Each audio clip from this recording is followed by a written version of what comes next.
ఒక్కడు మిమ్మల్ని తిడుతున్నాడు అనుకోండి, మనం ఏం చేస్తాం? సాధారణముగా మళ్ళీ తిడతాం, అవునా? రైట్.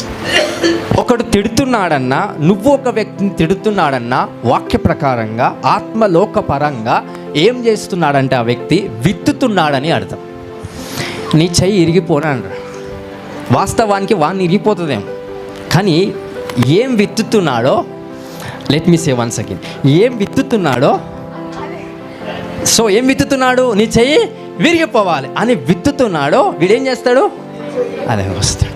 నువ్వు దీవించబడతావు, ఏం విత్తుతావో అదే కోస్తావు. ఇంతమందికి అర్థమవుతుంది.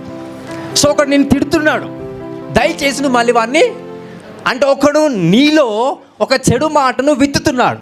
అందుకే వాడు ఎన్ని శాపగ్రస్తాలు పెట్టినా, ఎన్ని శాపాలు పెట్టినా ఒకటే ఒక మాట, God bless you, that's it.